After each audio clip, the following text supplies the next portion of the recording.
on-kan saja kameranya, tidak apa-apa, biar lebih enak nanti. Dan nanti jikalau ada pertanyaan, bisa langsung ditanyakan dengan fitur raise hand aja nanti, biar saya stop aja nanti itunya apa pelatihannya sebentar, bisa biar saya jawab saja pertanyaannya. Atau di akhir saja nanti juga boleh. Nah, saya share screen saja.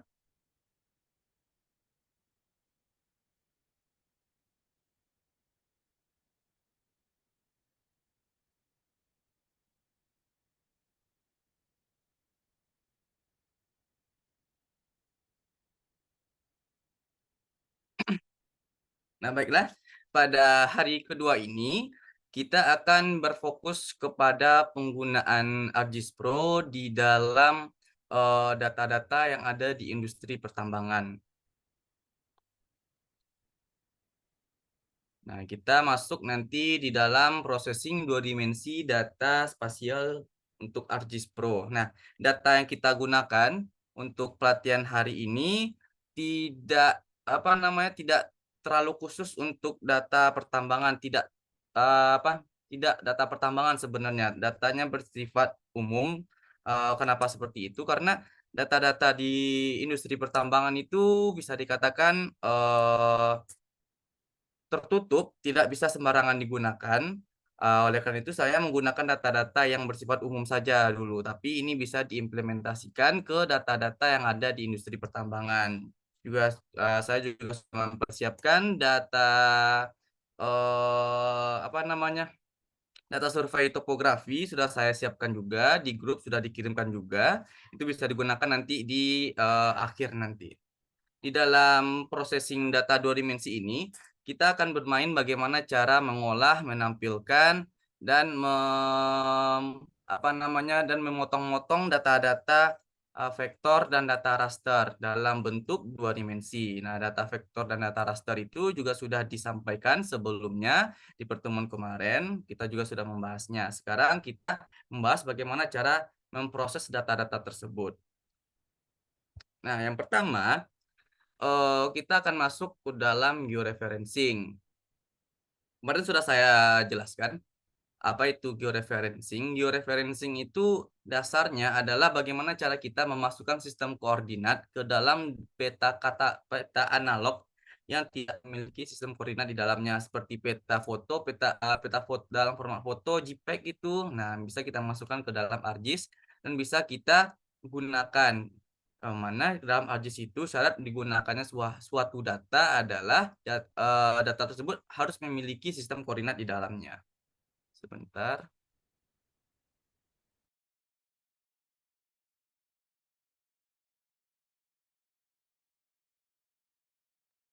Nah, di dalam ArcGIS, untuk melakukan georeferencing itu, kita harus menyeting sistem koordinatnya terlebih dahulu. Kita harus mengatur sistem koordinatnya terlebih dahulu. Bagaimana cara sistem koordinat itu seharusnya ada pada wilayah yang kita inginkan. Dan kita setelah itu akan melakukan yang namanya menambahkan 4 control point, minimal 4 control point, 3 juga bisa. Itu tergantung dengan besarnya peta yang kita masukkan.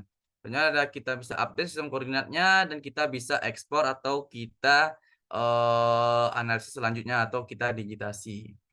Karena kita langsung saja masuk ke dalam ArcGIS-nya. Ini juga sudah saya siapkan. Nah, ini ada tampilan ArcGIS yang pertama. Untuk data dua dimensi ini kita pakai tampilan map untuk data dua dimensi ini. Untuk melakukan digitasi, kita harus memasukkan data yang terlebih dahulu. Kita pergi saja ke map, kita ambil add data. Nah, di sini rekan-rekan sekalian, rekan-rekan masukkan data yang sudah saya kirimkan kemarin.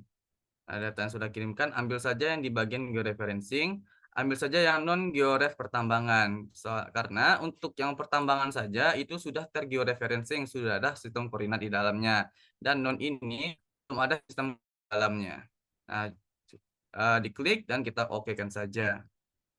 Saya akan loading terlebih dahulu dan akan muncul tampilan seperti ini. Ini adalah tanda bahwa data yang rekan-rekan masukkan tidak memiliki sistem koordinat di dalamnya dan dia tidak akan muncul di layar ArcGIS rekan-rekan sekalian. Cara untuk memunculkannya agar bisa ditampilkan di data yang baru dimasukkan ini, diklik kanan dan kita pilih zoom to layer.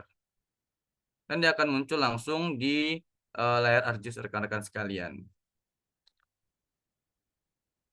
Nah, ini adalah tampilannya. Ini ada indikasi kenapa data ini tidak bisa digunakan karena tidak memiliki sistem koordinat. Ya, ini adalah ciri-cirinya. Kita harus melakukan define project terlebih dahulu dan memasukkan titik koordinat ke dalamnya. Untuk lebih enak dalam melakukan georeferencing, rekan-rekan sekalian, ini bisa di zoom.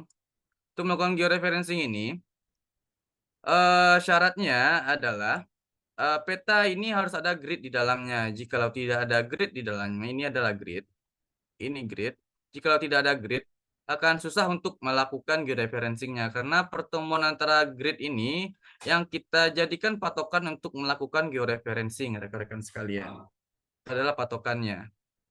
Nah, untuk melakukan georeferencing, yang pertama kali yang harus dilakukan adalah melihat yang namanya datumnya bagaimana zona UTM-nya. Ini tertulis untuk peta izin pertambangan ini tertulis zona UTM 48S. Nah, zona UTM 48S. Oleh karena itu, ini harus kita ubah terlebih dahulu sistem koordinat untuk layer ini harus kita ubah.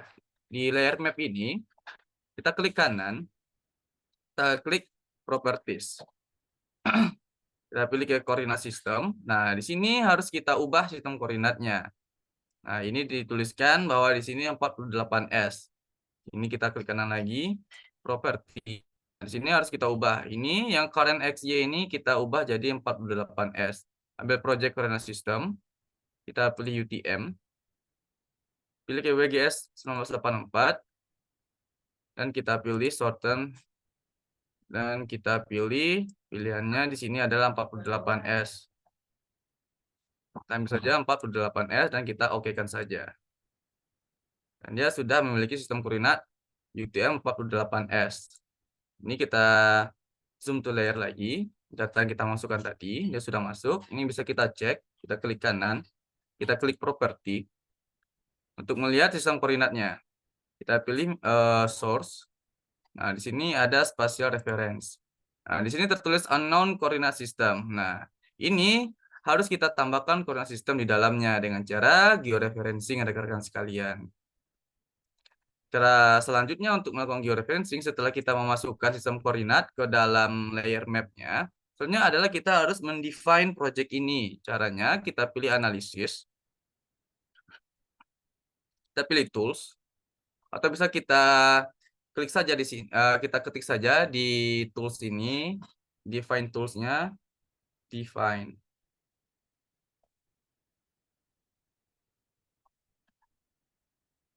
Nah, define project. Atau bisa kita cari juga di toolbox, di data management tools, di dalam project and transformation, bisa kita ambil di define project di sini. Di sini untuk menambahkan sistem koordinat di dalamnya, kita klik saja. Nah, di sini input dataset or feature class. Di sini bisa kita pilih yang mana mau kita masukkan. Ini non georef ini bisa kita masukkan lewat sini, atau bisa kita tarik dari sini. Bisa kita tarik dan kita masukkan di sini. Nah, di sini koordinat sistemnya unknown. Di sini kita ubah. Kita klik yang logo globe ini, kita klik. Nah, di sini baru kita masukkan sistem koordinatnya. 48S UTM, WGS 1984. Sini 48S. Kita okekan saja. Ini WGS 48S dan kita run.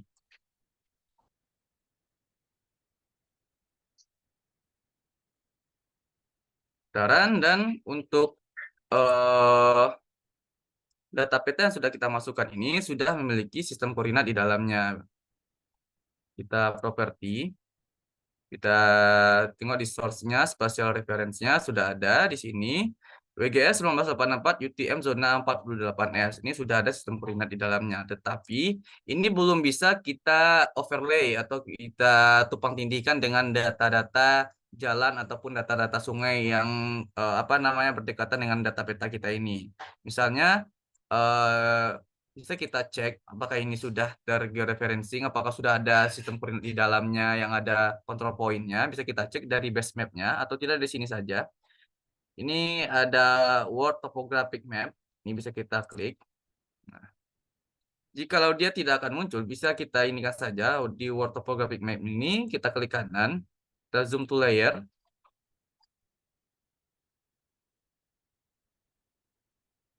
Nah, dia belum muncul lagi. Dia belum teroverlay dengan data topografi ini. Karena ini belum teroverlay, berarti ini belum ada control point-nya.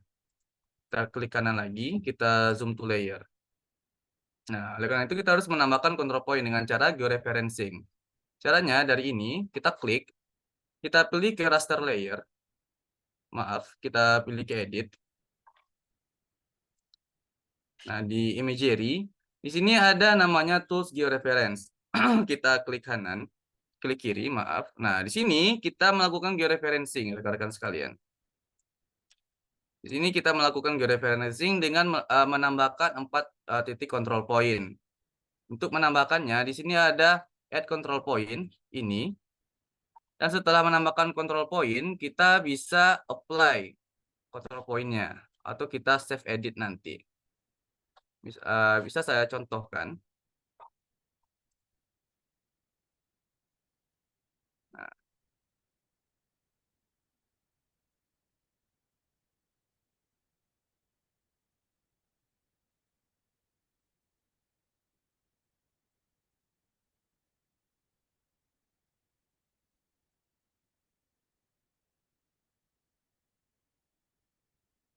bentar. Nah, sepertinya ini agak error, tapi intinya dalam melakukan georeferencing, ini ada pertemuan dari grid-nya. Kalau kita ingin menambahkan control point, contoh saya menambahkan control point, saya klik. Nah, di sini kita harus menambahkan control point. Nah, kita zoom, ini tidak muncul lagi dia.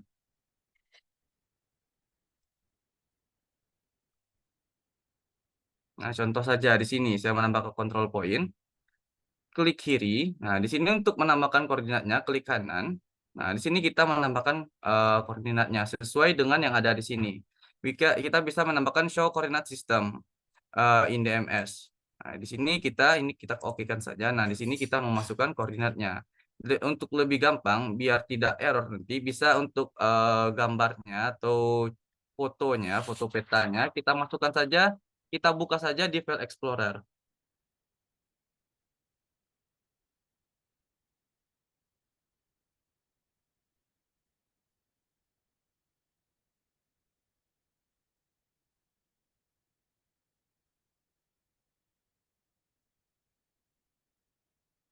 Nah, seperti ini rekan-rekan sekalian. Nah, di sini tertulis untuk garis bujurnya 103 derajat 0 menit 0 detik bujur timur. Nah, di sini bisa kita tambahkan di longitude-nya di sini. Di sini kita bisa pilih east atau west-nya. Nah, sesudah itu sudah 4 control point. Ini bisa dihapus dulu sebentar. Nah, sesudah 4 control point dimasukkan, ini langsung mendapatkan yang nama sistem koordinat di dalamnya. Yang mana setelah di imagery, di georeference, semuanya sudah dimasukkan control point-nya. Ini bisa langsung di-save, diedit, dan save. Di sini langsung di-save. Kalian harus mengetahui yang mana latitude, yang mana longitude-nya terlebih dahulu. Ini adalah longitude-nya. 103 derajat, 0 menit, 0 detik bujur timur. Ini harus dimasukkan. Ini karena error. Tidak bisa langsung saya masukkan. Nah, ini dimasukkan di sini. Dan ini untuk latitude-nya nanti. Dan sudah selesai. kita bisa close saja di georeference, close georeference. Untuk data yang sudah tergeoreferencing, contoh seperti ini. Ini contoh sudah saya masukkan yang sudah tergeoreferencing yang ini.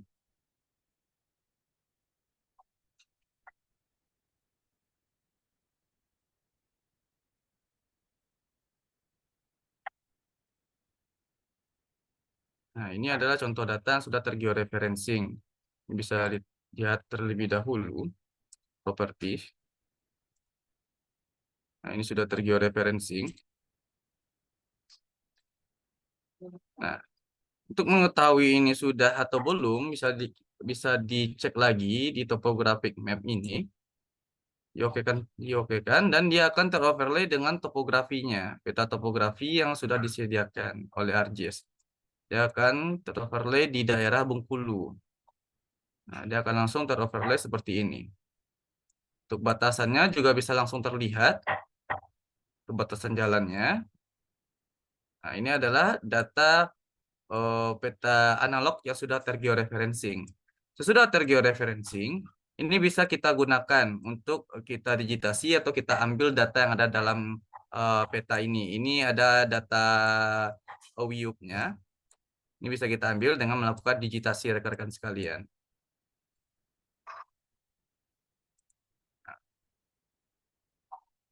Nah, sebelum kita melakukan digitasi, kita harus mengetahui apa panel katalog. Karena untuk melakukan digitasi, kita harus masuk ke dalam panel katalog terlebih dahulu. Panel katalog itu bagaimana kita memasukkan folder-folder penting yang ada di dalam PC atau laptop kita ke dalam ArcGIS dan yang mana itu menghubungkannya nanti untuk memudahkan kita dalam mengakses data-data yang penting. Nah, ini caranya. Kita matikan saja ini dulu. Untuk melakukan digitasi, untuk katalog terdapat di view, tapi saja katalog pen. Nah, dia akan muncul seperti ini. Ini bisa kita atur apakah dia di dock, dia akan nempel seperti ini, atau dia auto hide, atau bisa kita pilih saja nanti. Nah, ini saya auto hide saja, diklik. Untuk menambahkannya, awalnya akan seperti ini. Awalnya akan muncul di project. Dan selanjutnya ada portal dan ada favorit project ini yang ada di dalam project yang kita buka. Ini adalah tools ataupun data-data yang ada di dalamnya. Selanjutnya ada portal. Portal ini akan terhubung ke cloud-nya Esri atau ArcGIS nanti. Selanjutnya ada favorit. Nah, favorit ini di mana kita akan menambahkan data-data yang kita inginkan.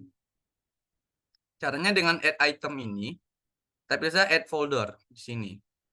Nah, di sini bisa kita tambahkan yang mana mau kita masukkan. Karena saya masukkan di sini, saya mau di pelatihan GIS di mining class. Caranya untuk melakukan digitasi setelah kita menghubungkan folder atau data folder kita ke dalam ArcGIS. Caranya di dalam folder ini kita bisa buka yang mana mau kita pilih dan kita pilih di folder mana mau kita simpan. Misalnya di sini di mining class. Misalnya saya ingin melakukan digitasi dalam bentuk poligon. Saya di folder mining class klik kanan, pilih new, dan pilih shapefile. Nah, di sini kita akan membuat shapefile baru, rekan-rekan sekalian. Nah, di sini namanya, ini tempat penyimpanannya. Ini sudah kita tentukan tadi di mana disimpan, namanya apa. Misalnya di sini, WIUP. Nah, ini geometri tipenya apa. Yang kita buat ini apakah dia titik, atau multi titik, poligon, polyline, atau multipatch. Karena ini WIUP atau suatu daerah tertutup, itu berarti poligon. Masukkan poligon. Template ini tidak usah dimasukkan. HM, HZ ini biasanya digunakan kalau kita digitasi di dalam model 3D nanti. Nanti di hari ketiga akan kita bahas nanti. Dan di sini koordinat sistem. Ini penting, kita harus memasukkan koordinat sistem juga jika kita ingin melakukan digitasi. Di koordinat sistem ini bisa kita pilih di sini sesuai dengan yang mana koordinat sistemnya, apakah dari ini, atau bisa kita pilih sendiri ya sesuai dengan apa. Nah, bisa kita pilih dengan manual atau kita sesuai dengan yang sudah ada di sini. Karena yang akan saya digitasi adalah peta pertambangan ini, maka saya akan memasukkan untuk pertambangan ini saja. Dan akan langsung muncul sistem koordinatnya di UTM zona 48S. ini tidak usah diisi dan kita run saja. Nah, dia akan langsung muncul di sini. Ini data yang sudah kita buat. Future apa namanya SHP yang sudah kita buat. Ini filenya. Tapi ini belum ada datanya. Nah, bisa kita cek di atribut tabel. Ini datanya masih kosong seperti ini rekan-rekan sekalian. Dia masih kosong. Nah, inilah sekarang kita melakukan yang namanya digitasi on screen namanya rekan-rekan sekalian. Nah, misalnya saya ingin mendigit bagian ini, yang ungu ini.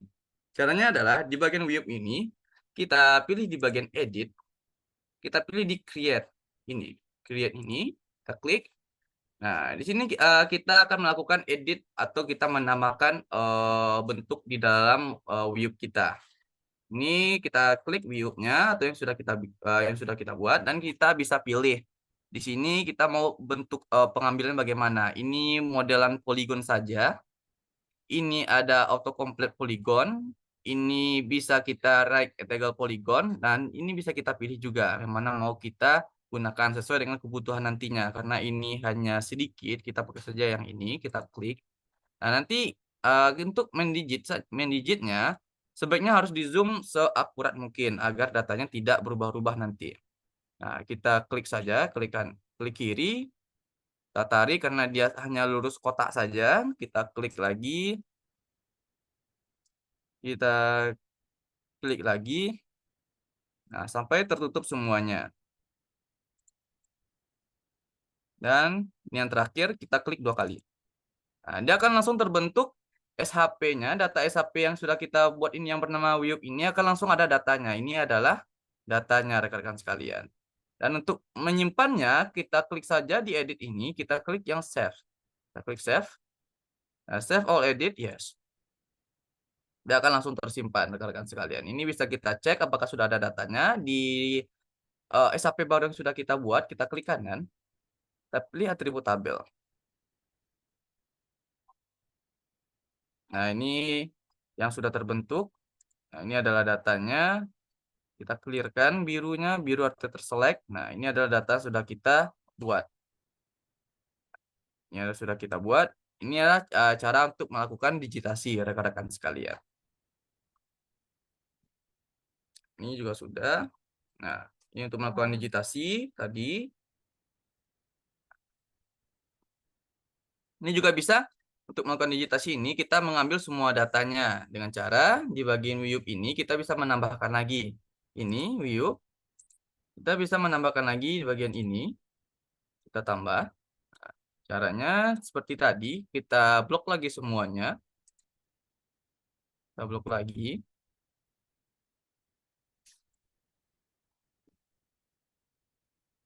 Kita blok di sini, di sini, di sini, dan di sini. Nah, dia akan masuk, kita cek.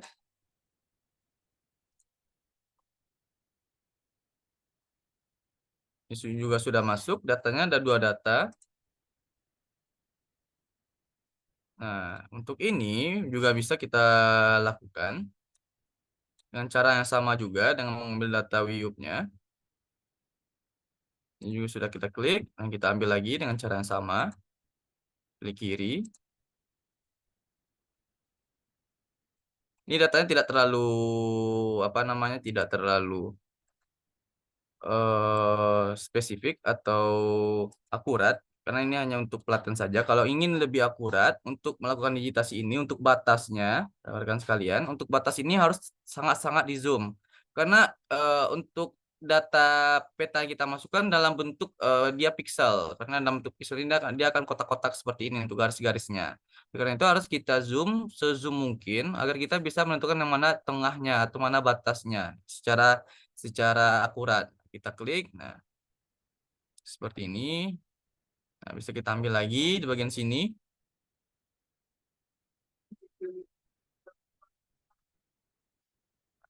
Itu caranya, kita ambil sini. Ini, ini, ini, ini. Ambil lagi di sini.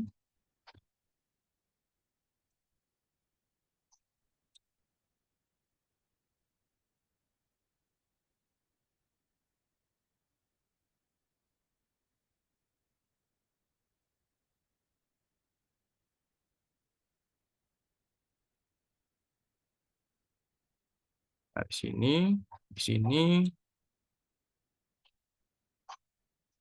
dan di sini. Nah, ini datanya juga sudah masuk. Bisa kita cek lagi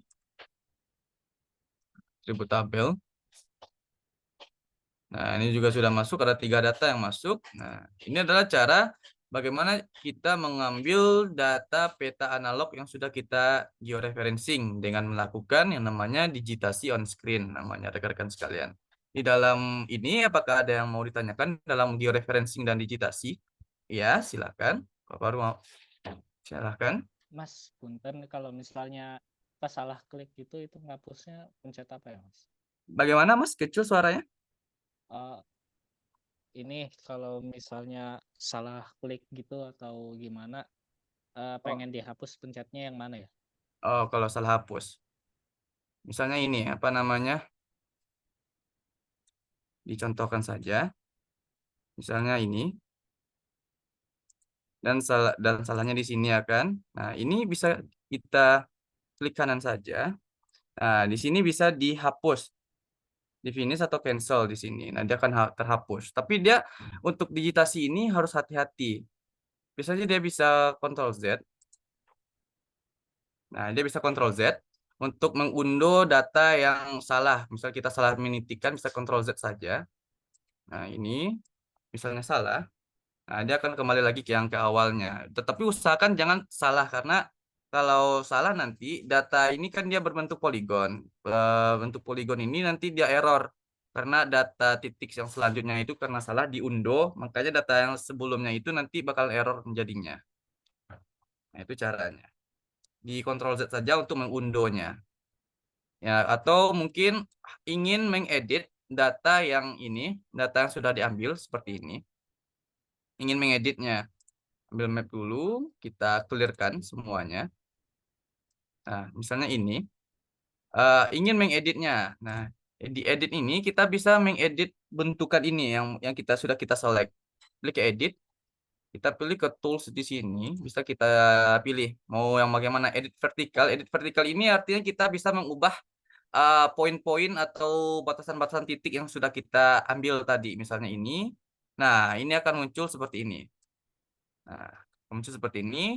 Nah, ini bisa kita pindahkan titiknya. Kalau misalnya dia tidak di sini, salah, bisa kita pindahkan, bisa kita geser. Bisa kita geser atau bagaimana sebentar untuk titik.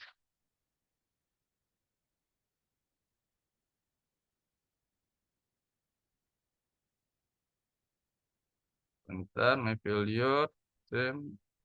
Kita finish dulu. Atau di reshape sebentar.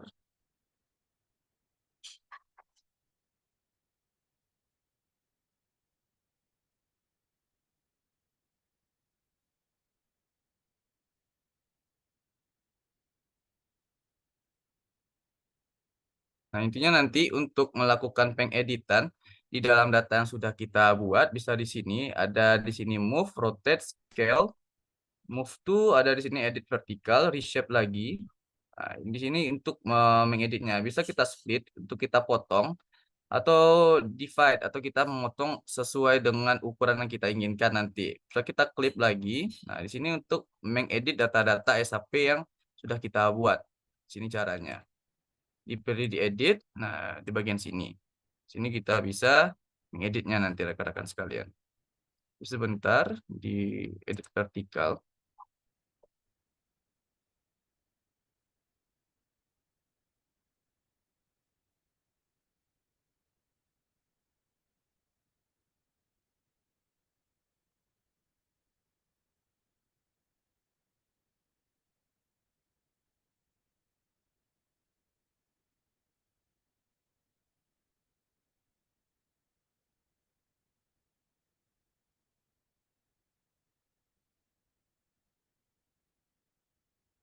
Ini bisa diedit nanti, tapi ini karena agak error.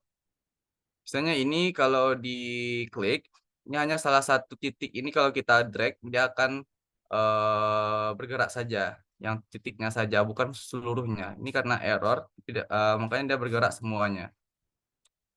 Ini biasanya kalau error seperti ini, harusnya harus di restart.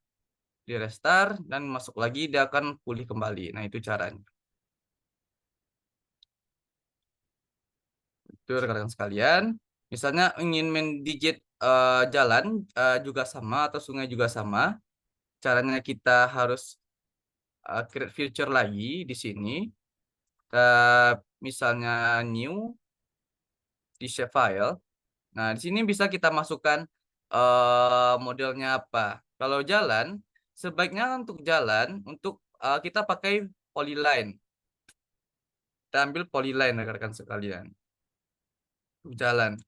Nah, nanti ini juga sama. Sesudah itu juga sama. Untuk mengeditnya kita klik ke create. Di sini akan muncul lagi data SAP baru kita klik, nanti juga sama lagi. Kita pilih di sini dan kita select lagi seperti biasa. Nah, seperti itu untuk digitasi rekan-rekan sekalian. Apakah ada pertanyaan lagi di dalam digitasi?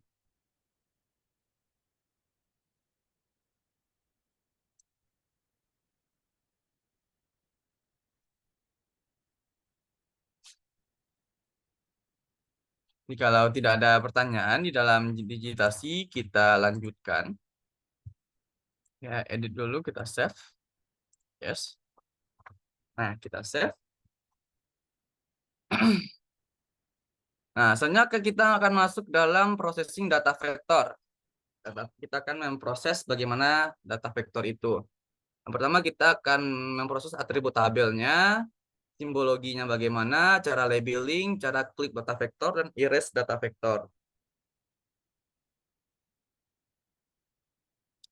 Pertama, ini adalah data vektor. Kita akan melihat dalam atribut tabelnya. Tapi kalau ini tidak bisa langsung kita gunakan. Kita gunakan saja data yang cukup banyak. Seperti ini, misalnya saya masukkan data geologi misalnya.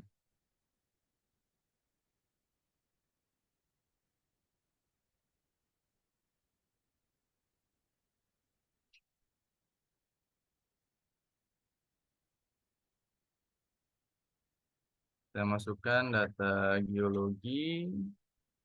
Nah, geologi saya masukkan. Ini adalah data geologi, SHP data geologi.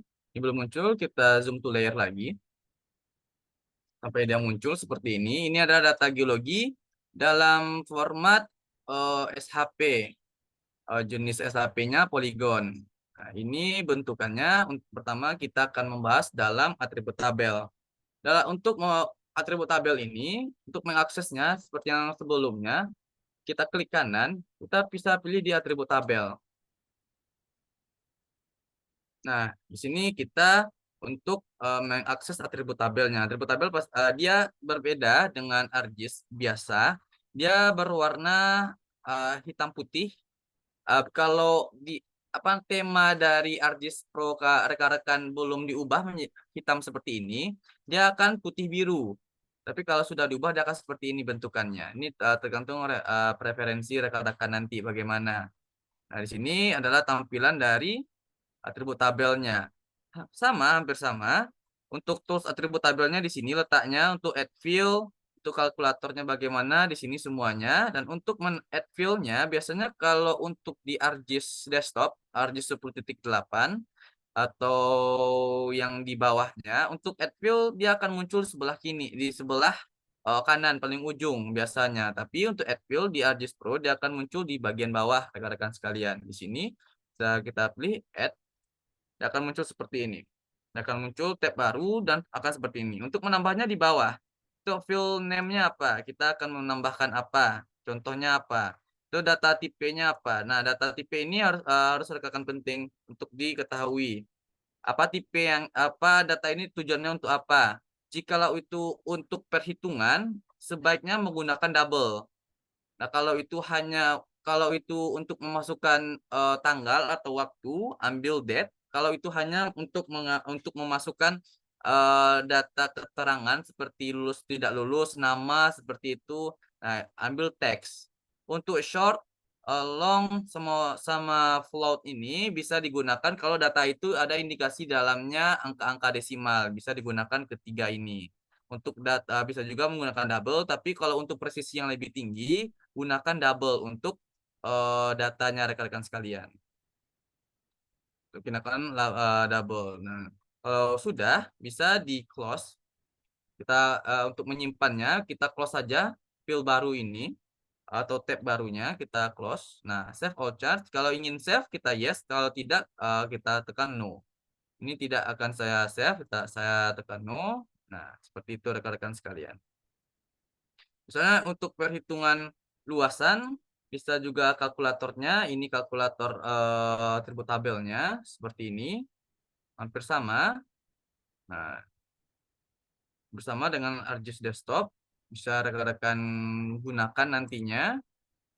Bisa kita add field lagi, select by attribute, nah dan lain-lain. Ini adalah cara untuk mengakses atribut tabel. Nah, seperti ini rekan-rekan sekalian. Nah, kita akan masuk ke simbologi. Nah, simbologi ini dasarnya bagaimana cara kita menampilkan atau memvisualisasikan data SAP yang sudah kita punya menurut kemauan kita sesuai dengan atribut tabelnya atau isi atribut tabelnya. Ini untuk geologi ini, data geologi ini di dalam atribut tabelnya terdapat data-data formasinya, data batuannya, ada di sini ada aluvium, ada andesit. Nah, kita ingin menampilkan sesuai dengan apa? Misalnya sesuai dengan namanya, ini bisa kita gunakan nanti.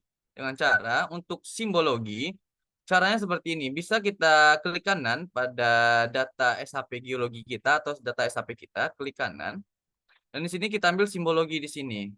Simbologi di sini atau tidak kita pergi ke feature layer yang baru terbentuk, kita ambil ke simbologi ini. Nah, ini bisa kita pilih. Tapi ini hanya akan muncul saja sesuai apa yang ada di sini, tidak bisa kita atur secara leluasa.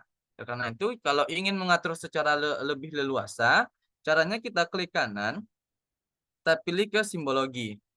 Dia akan muncul seperti ini. Nah, di sini bisa kita pilih. Kita ingin menampilkannya seperti apa? Single symbol akan seperti ini. Atau dia unique value. Caranya di primary simbologi ini bisa kita pilih di bagian segitiga terbalik ini. Unique value. Nah, di sini bisa kita pilih. Ini yang baru abu-abu, belum kita pilih. Ini field yang akan ditampilkan itu apa? Kita ingin menampilkannya apa? Nah, di sini misalnya saya ingin menampilkannya dari formasinya, saya klik formasi dan akan muncul seperti ini. Ini adalah formasinya. Ini pembagian untuk tampilan simbologi berdasarkan formasi geologinya, rekan-rekan sekalian. Ini adalah cara menampilkan simbologinya. Ini juga bisa kita ubah-ubah juga warnanya di sini. Kita klik kanan saja. Nah, di sini kita klik properti dan sini bisa kita ubah colornya bagaimana. Ini fill colornya sama outside colornya di sini. Kalau itu terlalu ribet nanti rekan-rekan sekalian bisa kita atur untuk warnanya dari sini juga. Ini bisa kita klik kanan saja di bagian salah satu simbologinya. Kita klik kanan. Bisa kita pilih di sini mau tampilan warnanya seperti apa. Ini juga sama. Nah, seperti itu caranya. Itu adalah cara kita menampilkan simbologi di dalam ArcGIS Pro, rekan-rekan sekalian. Selanjutnya ada labeling. Nah, cara labeling di dalam ArcGIS Pro cukup gampang. Caranya kita klik di sini dan kita pergi ke labeling di bagian sini. Bagian labeling ini. Di sini bisa kita pilih kita ingin menampilkan label berdasarkan apa di sini. Di sini kita untuk memilihnya. Fieldnya yang mana mau kita tampilkan.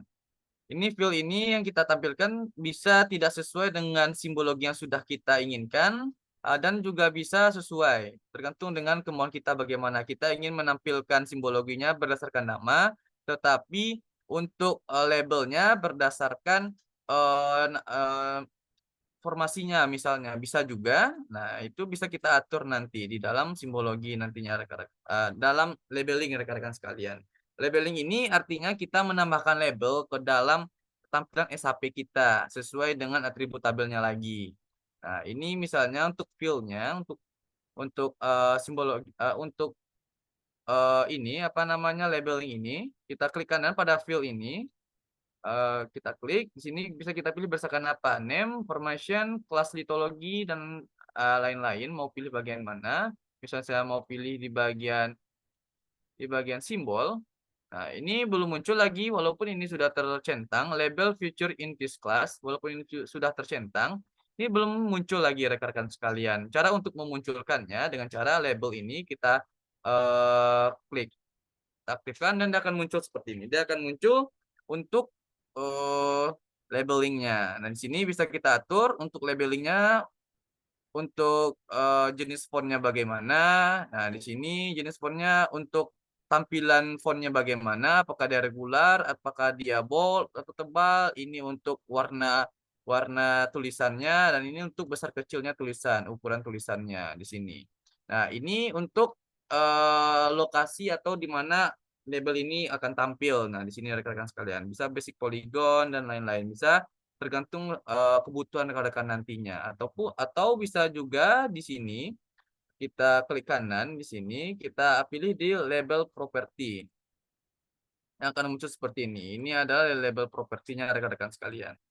Di sini bisa kita pilih nanti tampilannya bagaimana. Di simbol bisa kita pilih juga bagian simbol untuk tampilannya bagaimana. Nah, di sini dan posisi rotasinya bagaimana. Dan untuk position, placementnya bagaimana bisa kita pilih di sini. Ini untuk tampilan placementnya. Misalnya ini ada horizontal in polygon, bisa kita pilih.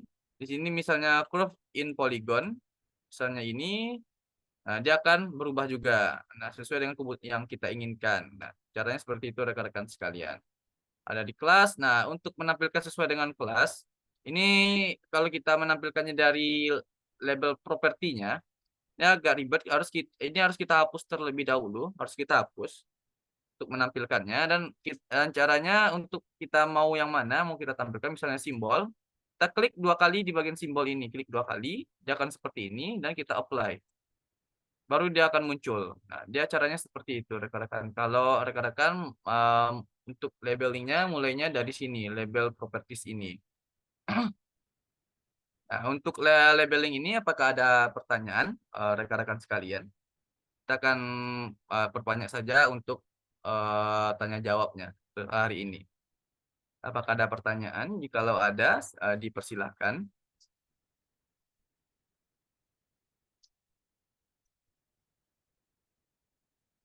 Sudah, jikalau tidak ada, saya lanjutkan lagi. Nah, ini untuk labeling.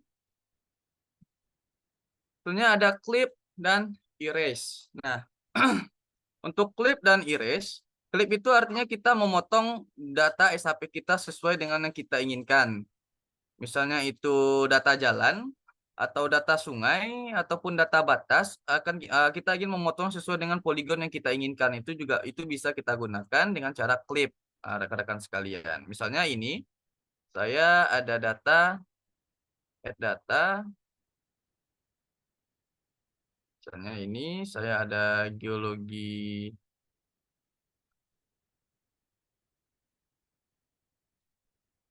Nah, ini ada geologi Sumatera Barat. Nah, ini ada data geologi Sumatera Barat. Saya hanya ingin ditampilkan data geologi ini dalam bentuk dalam bentuk kota Payakumbuh saja, suatu daerah saja. Caranya dengan misalnya ini sudah ada nih SHP untuk batas geologi Payakumbuhnya. Bentar, ini sudah ada, tapi ini kan sebelumnya belum ada lagi. Misalnya rekan-rekan ada batas administrasi daerah, misalnya seperti ini. Ya, sudah saya tengok dulu. Ini apa? Nah, ini ada SHP batas wilayahnya. Nah, saya ingin memotong area geologi ini sesuai dengan SHP batas kotanya. Nah, caranya seperti ini. Caranya adalah seperti ini. Kita pergi ke analisis. Di analisis cara potongnya, di analisis ini bisa kita pilih di tools di sini. Bisa kita cari di sini dengan cara kita klik saja kita ketikkan saja di sini clip atau tidak dari sini, lebih gampangnya di sini. Di dalam galeri tools-nya. Sini kita klik di bagian sininya, kita klik. Nah, di sini kita bisa ambil pairwise clip di sini. atau di sini bisa juga, ini juga bisa, tergantung referensi rekan-rekan. Misalnya saya mau ini, saya klik. Nah, ada akan muncul seperti ini. Data yang pertama kali dimasukkan ada input feature. Input feature ini artinya data yang mau diklip. Nah, data yang mau dipotong, data apa? Misalnya, data yang mau saya bentuk itu ada data geologi, data yang mau saya klip. Dan clip feature ini artinya data referensi yang akan memotongnya data referensi yang akan memotong data yang kita inginkan tadi. Misalnya untuk ini sesuai dengan data SHP daerah, data SHP daerah. Misalnya ini SHP Payakumbuh, bisa saya drag, saya tarik dan saya masukkan di sini juga bisa. Dan ini outputnya bagaimana? Di sini geologi Sumatera Barat Fairwest Clip. Nah, ini untuk namanya, untuk lokasinya bisa kita tentukan sendiri di sini. Kita klik kiri, bisa kita cari di mana akan dimasukkan. Misalnya saya ingin memasukkannya di dalam sini. Bentar. Hmm, ini. Nah, saya ingin memasukkannya di sini. Nah, di sini clip, ada nama clip geologi. Nah, kita save. Nah, ini bisa langsung kita run-kan saja. Kita run. Bentar, kita run. Nah, kita tunggu. Dan complete. Nah, bisa kita tengok di sini, kita close dulu, kita close dan kita close. Nah, ini adalah data yang sudah kita clip. Nah, beginilah cara ngeklip suatu data di dalam ArcGIS. Tapi jikalau datanya seperti data geologi ini, data geologi Payakumbuh sudah ini, misalnya ini, cara clip selanjutnya ada lagi dengan cara export future namanya rekan-rekan sekalian. Export future ini seperti ini.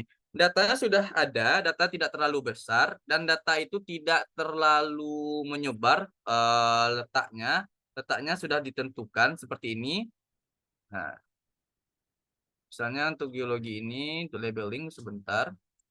Saya mau masukkan untuk nama itunya saja.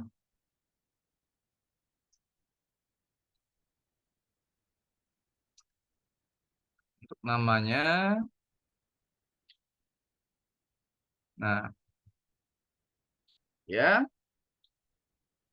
Untuk menambah SHP baru, tadi, seperti digitasi tadi. Nah, ini saya ulangi lagi. Untuk menambah SHP baru, caranya kita harus mengakses katalog dulu, katalog panelnya. Di dalam view, kita pilih ke katalog pen ini. Nah, di sini kita untuk menambah SHP baru.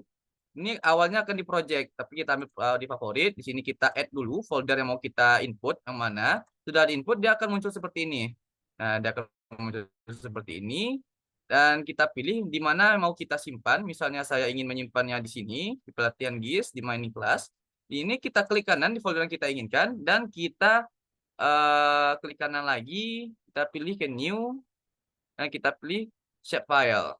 Nah, di sini bisa dibuat SHP barunya. Namanya apa, model geometrinya bagaimana, poin, multi-point, polygon, polyline, multi-patch. Dan di sini ada hash M, hash Z, ini biasanya digunakan kalau untuk model 3D biasanya. Kalau untuk 2 dimensi tidak usah digunakan. Dan koordinat sistemnya. Koordinat sistem ini harus sesuai dengan data yang ada di dalam peta. Itu di run, sudah di run, contohnya seperti ini. Data tadi, data Wiyup ini, saya zoom to layer.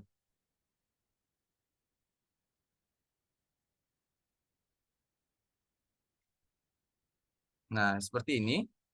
Nah, ini datanya yang diambil dari sini tadi. Nah, ini diambil dari sini untuk setelah kita membuat SHP baru, pasti datanya belum ada lagi. Nah, cara untuk membuat datanya, ini kita klik kiri, dan kita ambil di bagian edit. Bagian edit, pilih saja yang di bagian create, di future di bagian create. Create. Nah, di sini kita akan menggambar apa namanya SHP-nya dengan bentuk poligon tadi. Tadi kan kita menggunakan poligon. Nah, di sini bisa dipilih ambil saja yang bagian ini, polygon, create a polygon feature. Nah, di sini bisa dibuat, di sini bisa kita apa namanya, kita buat batasnya seperti ini. Nah, batasnya bisa kita buat. Kalaupun salah bisa Ctrl Z saja, Ctrl Z saja untuk mengundonya kalau itu salah. Dan jika sudah selesai nanti bisa pilih di save. Kita klik save dan kita yeskan saja. Nah, nanti dia akan tersimpan seperti ini. Ini cara untuk digitasi dan menambah data SAP baru. Nah, seperti itu. Dan seperti itu. Oke, terima kasih. Nah, seperti itu rekan-rekan sekalian. Nah, kita kembali lagi.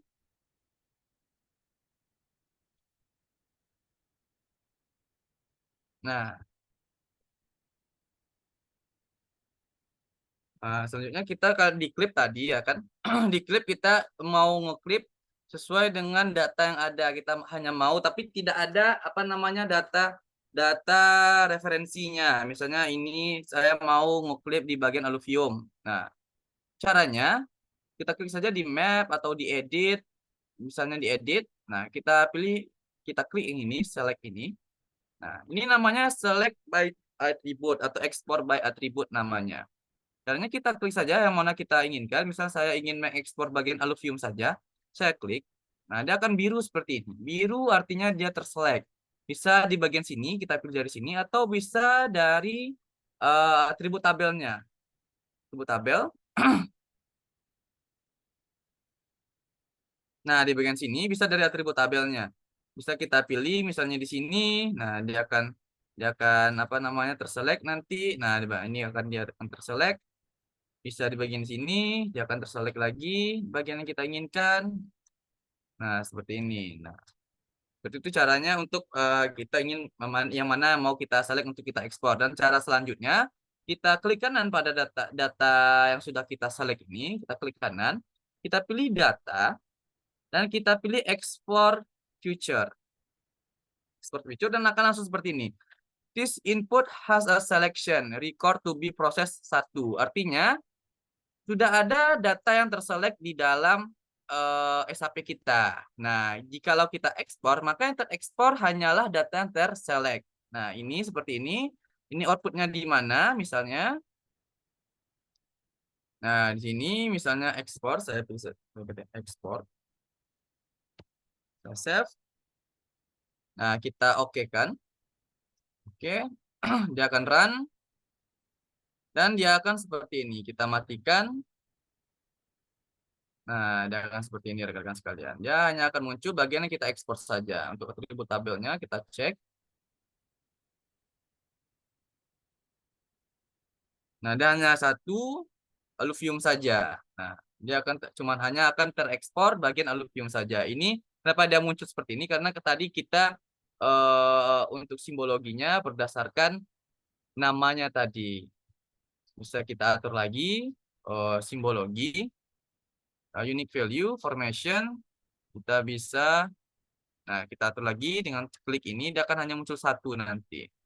Nah, seperti itu rekan-rekan sekalian. Nah, ini untuk ekspor data atau untuk kita klip data. Yang pertama bisa berdasarkan klip klip future, klip future seperti tadi, dan satu lagi berdasarkan kemauan kita untuk data yang mana mau kita pilih untuk kita ekspor. Nah, dengan cara ekspor future. Nah, seperti itu rekan-rekan sekalian. Untuk klip ini, apakah ada pertanyaan rekan-rekan sekalian? Apakah ada pertanyaan?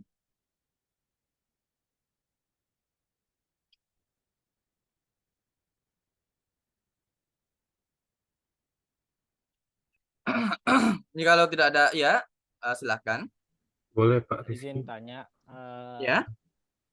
saya sebenarnya penasaran aja sih kalau misalnya klip ini tuh gunanya di bidang tambangnya itu apa ya? Kalau boleh Gimana? tahu. Nggak kedengaran, suaranya terlalu kecil. Oh ini apa? Kak gunanya ngeklip kayak gini tuh di pertambangan tuh kayak buat apa sih gitu? Oh, Saya soalnya masih mahasiswa jadi kurang tahu gitu gunanya gini tuh buat apa gitu. ya.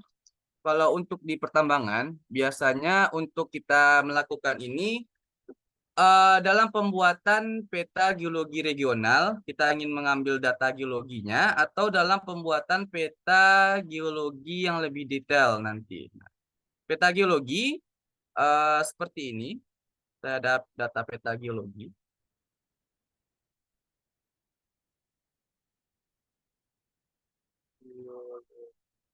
Nah, seperti ini. Nah, ini geologi regional. Ini untuk Lembah sebentar. Nah, ini. Untuk dalam eksplorasi pertambangan, data peta yang harus ada adalah data peta geologi regional suatu daerah. Nah, data geologi regional itu biasanya hanya berbentuk JPEG seperti ini. Nah, hanya dalam berbentuk JPEG seperti ini dan belum ada sistem koordinat di dalamnya. Dan oleh karena itu harus kita digitasi. Sesudah kita digitasi, maaf, harus kita georeferencing untuk memberikan sistem koordinat di dalamnya, baru kita bisa akses datanya dan bisa kita ambil datanya dengan melakukan digitasi. Seperti tadi bisa kita pilih, kita di sini kita ambil datanya dengan melakukan digitasi. Jikalau tidak ada SHP-nya. Nah, jikalau ada SHP-nya, kita akan mengambil datanya sesuai dengan daerah kita saja. Misalnya di daerah misalnya Kota Padang. Hanya ingin di daerah Kota Padang saja. Nah, jikalau hanya ingin di daerah Kota Padang, kita akan melakukan yang namanya clip data SHP-nya, data geologinya, sesuai dengan daerah yang kita inginkan, seperti itu. Ini akan bermain di dalam petanya nanti, output petanya, seperti itu. Ini untuk data-data petanya. Bagaimana? Oh, baik. Terima kasih, Pak. Oke, terima kasih. Ya, ada pertanyaan lagi?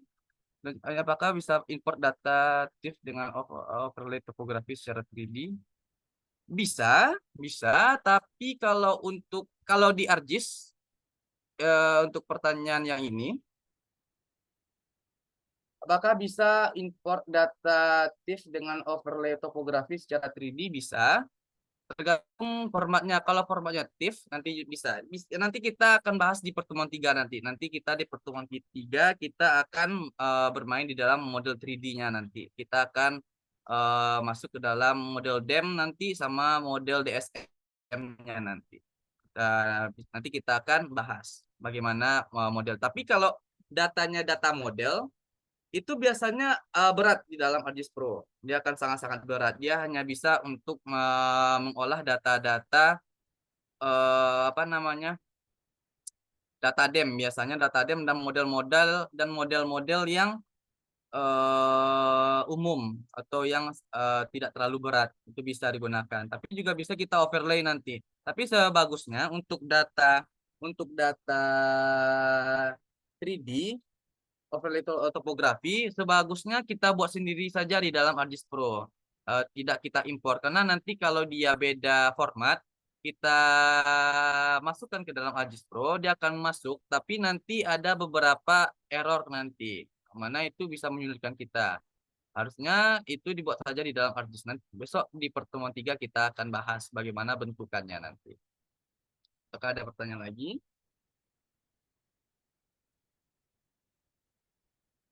Boleh, nanti kita demokan nanti. Nanti kita akan kalau ada waktu nanti kita akan masuk ke dalam data topografi nanti. Kita akan masuk ke dalam data topografi, pembuatan garis kontur nanti sama pembuatan bentuk DEM nanti dari data titik topografi. Nah, selanjutnya sesudah itu kita lanjutkan lagi. Saya close dulu. Nah, ternyata ada erase. Nah, erase ini adalah cara kita untuk menghapus bagian dalam tanpa menghapus bagian luar. Nah, contohnya seperti ini. Data geologi. Nah, ini data geologi. Geologi misalnya nah ini untuk wilayahnya. Saya ingin untuk data geologi ini di wilayah batas Kota Payakumbuh ini tidak ada data geologi di dalamnya. Nah, itulah cara kita melakukan erase. Iris itu caranya bisa kita lakukan dengan analisis. Bisa kita cari di sini di Windows-nya. Kalau misalnya tidak ada nih file clip, nah di sini apakah ada iris? Kalau tidak ada, bisa kita masukkan irisnya. Nah, ini tidak ada irisnya. Nah, bisa kita masukkan secara manual irisnya dengan cara tools. Kita pergi ke ini, bisa kita klik saja iris. Iris. Nah, ini iris. Nah, bisa juga kita cari nanti di analysis tools nanti letaknya. Nah, kita klik. Nah, di sini kita masukkan. Misalnya di bagian SAP ini, saya ingin mengirisnya. Ini saya masukkan. Feature-nya atau data referensinya berdasarkan ini. Maaf, bukan ini, tapi geologi. Maaf. Saya masukkan irisnya. Irisnya untuk SAP Payakumbuh untuk batasnya. Nah, ini untuk di mana disimpan nanti kita biarkan saja dan kita klik run. Akan update dan dia akan selesai. Selesai, bisa kita cek di bagian ini. Ini kita matikan dan untuk data barunya dia akan bolong di bagian tengah sesuai dengan data referensi kita. Ini adalah contoh dari iris. Ini kita bermain di dalam data peta nanti. Data ini akan kita apa namanya, akan kita layout untuk dihasilkan peta nantinya. Inilah cara-caranya. Kalau untuk apa namanya proses dalam industri pertambangan nanti untuk proses-proses seperti cut and fill dan lain-lainnya nanti di pertemuan 3 akan lebih fokus ke sana. Ini kita masih dalam bentuk umum untuk penyajian peta untuk lampiran ataupun dalam untuk eksplorasi nanti. Nah, ini kita akan membahas ini terlebih dahulu. Inilah cara-caranya, rekan-rekan sekalian.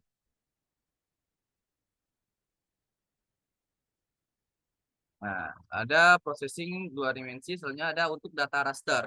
Nah, untuk data raster, sesuai dengan bedanya, data raster itu data yang tidak memiliki poin, tidak memiliki garis, tidak memiliki poligon. Dia hanya terdiri dari apa pixel. Nah, oleh karena itu dia hanya bisa dilakukan simbologi, erase, dan flip.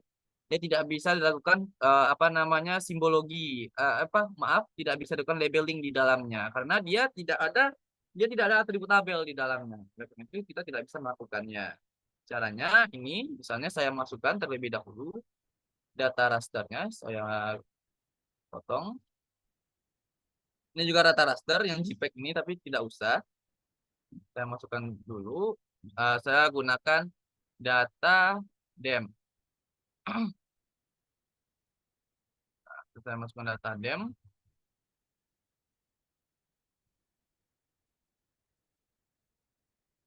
Nah, misalnya ini, saya masukkan. Ini adalah untuk data dem. Nah, ini data demnya. Data dem, intinya dia hanya memiliki data ketinggian dan data warna di dalamnya. Dia tidak memiliki data atribut tabel. Nah, kalau ini diklik atribut tabelnya, nah dia akan seperti ini. Ini tidak bisa digunakan dan tidak jelas nantinya.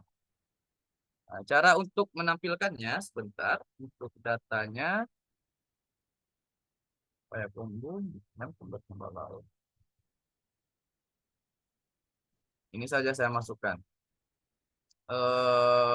UTM ini saja saya masukkan. Nah, ini untuk suatu wilayah. Ini bisa digunakan nanti di pertemuan ketiga, nanti kita akan lebih membahas ke dalam industri pertambangan. Kita akan menggunakan data dem stockpile nanti. Ini untuk secara umum saja, kita menggunakan data dem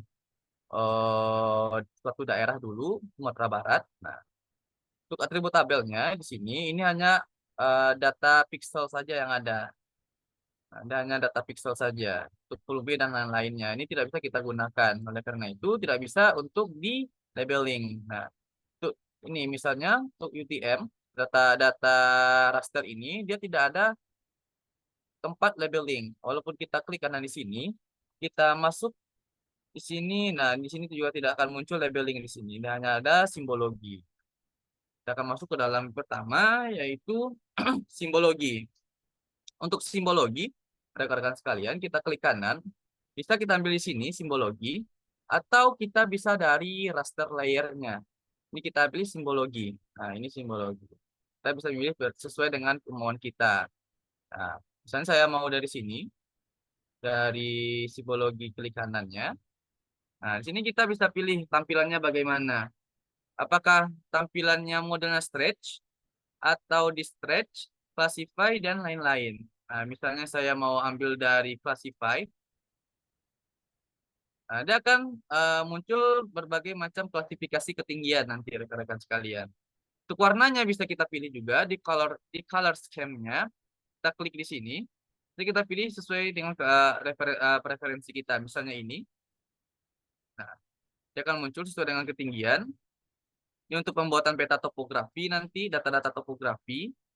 Dan ini juga bisa kita pilih kelas ketinggiannya bagaimana, banyak kelas ketinggiannya, dan metode untuk ketinggiannya bagaimana. Nah, ini ada pilihannya. Ada natural break, ada geometry break, ada geometry interval, dan standard deviation, dan lain-lain. Ini tergantung dengan kemauan. Kita pilih salah satu, ini datanya akan berubah nanti. Seperti geometric interval, seperti ini. Nah, ini berdasarkan bentuk geometrinya. Seperti ini, rekan-rekan sekalian. Ya, akan lebih banyak kelas ketinggiannya. Kita juga bisa pilih banyaknya bagaimana, 10 kelas misalnya. Nah, akan seperti ini. Nah, ini untuk caranya. Dan kita juga bisa menampilkan hillshade secara langsung di dalam data dem kita. Hillshade itu artinya adalah data yang menampilkan rona permukaan bumi dengan mempertimbangkan cahaya atau arah cahaya matahari. Nah, bisa kita tampilkan dengan cara di untuk simbologi yang kita inginkan ini kita pilih di bagian shade relief. Tapi ini cukup berat. Mari kita coba shade relief. Dia loading terlebih dahulu dan loading dan muncul. Ini adalah shade relief-nya. Ini adalah tampilan hillshade dari data dem kita. Ini adalah data dem DTM. Data dem yang hanya mempertimbangkan bentuk permukaan bumi tanpa mempertimbangkan bentuk-bentuk lainnya, bentuk-bentuk buatan yang ada di permukaan bumi seperti jalan ataupun rumah, gedung ataupun tumbuh-tumbuhan. Dia tidak akan memperhitungkannya. Dia hanya memperhitungkan tinggi rendahnya permukaan bumi. Ini juga bisa kita ubah. Ini akan terlalu pecah-pecah seperti ini, rekan-rekan sekalian. Ini terlalu pecah-pecah. Bisa kita smoothkan lagi dengan cara di resampling type-nya di raster layer. Kita klik di sini, kita pilih di kubik. Nah, dia akan lebih smooth. Seperti itu rekan-rekan sekalian. Dan ini bisa kita pilih lagi. Hillshade type-nya bagaimana, sesuai kemauan kita. Azimuth altitude-nya bagaimana, G-scale factor-nya bagaimana. Nah, seperti itu rekan-rekan sekalian. Untuk erase data raster dan clip data vector, ini ada beberapa perbedaan dari data raster. Ini ada beberapa perubahan atau perbedaan dari data vektor. Yang mana untuk data raster, untuk apa namanya, untuk clip dan erase-nya, caranya seperti ini. Dia sudah ada tampilan awalnya sebenarnya. Sebentar, saya ubah dulu tampilannya. Nah, seperti ini. Untuk tampilan awal, untuk melakukan clip data raster bisa dalam imagery. Di tab imagery ini, nah bisa kita ambil dalam proses ini. Kita klik di sini, bisa kita klik secara langsung di sini. Bisa kita klik, kita mouse dan lain-lain. Bisa di sini. Tapi masalahnya kalau kita langsung di sini, untuk bagian klip ini tidak apa namanya, tidak beraturan jadinya. Sesuai dengan data referensinya. Untuk ngeklip kita harus menggunakan data referensi juga. Oleh karena itu, kalau di sini tidak bisa kita gunakan secara langsung. Kita harus menggunakan data referensi terlebih dahulu. Misalnya ini kita naikkan dulu.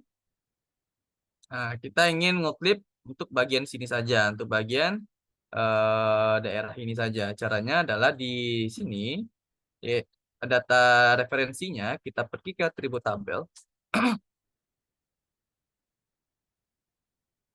Dan ini kita Ctrl A saja, sampai terselect semuanya. Sudah terselect, kita close. Dan kita pilih ke analisis. Nah, kita pilih ke analisis, kita pilih ke tools. Bisa kita cari di sini clip, clip raster. Ini clip raster, rekan sekalian. Clip raster. Yang kita bisa input rasternya. Input rasternya adalah di sini UTM. Output externnya bagaimana? Output externnya sesuai dengan apa? Ini SAPP Kumbu, SAPP Kumbu. Nah, the input has a selection record to be proses 1 katanya. Nah, untuk selanjutnya untuk ngeklip jangan langsung di run. Karena jikalau kita langsung run, ini akan berantakan hasilnya nanti. Dia tidak akan sesuai dengan data yang kita inginkan, data referensi yang kita inginkan, dia tidak akan sesuai. Caranya agar sesuai, ini harus kita klik. Ya, ini dan ini harus kita klik. Use input feature for clipping geometry. Artinya semua future input ini akan outputnya akan sesuai dengan input nanti. Dan maintain clipping extend. Dia harus di-clear, harus di checklist. Dan output raster datasetnya di mana ini akan disimpan nanti. Seperti tadi, di mana akan disimpan dan namanya. Dan kita run saja. Kita run. Dan dia komplit dan selesai. Nah, bisa kita lihat sini dan di sini. Nah, ini adalah data klip kita. Nah, seperti itu rekan-rekan sekalian untuk klip data raster untuk suatu daerah yang kita inginkan. Selanjutnya ada erase. Nah, erase bisa juga cara di sini kita cari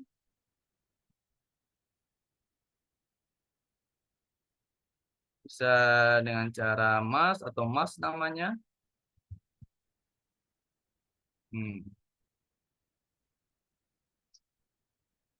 Atau bisa dari sini.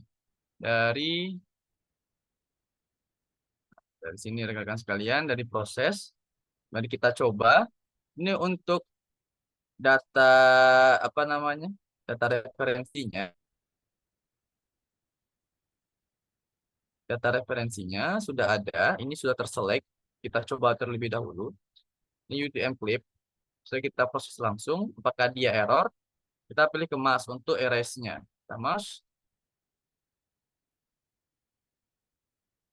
Apakah dia ada hasilnya? Nah, bisa sebentar. Nah, di UTM. Nah, kita pilih SAPP Kumbu. Ini di UTM.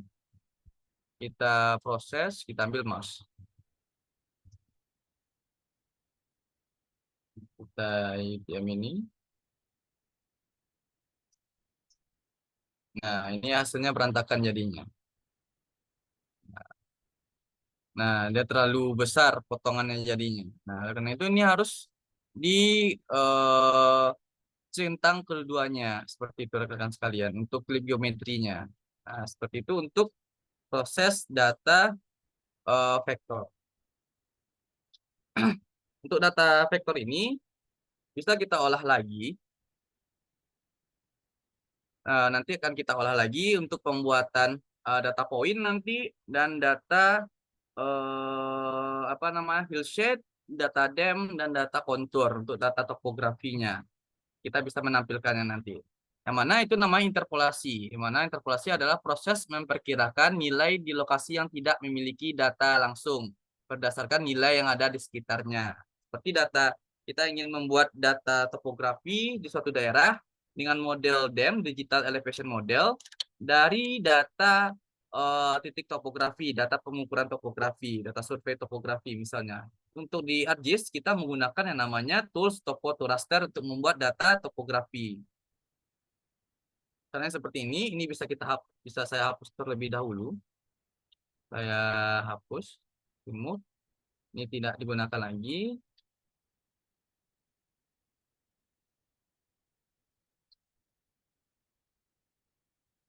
Ini.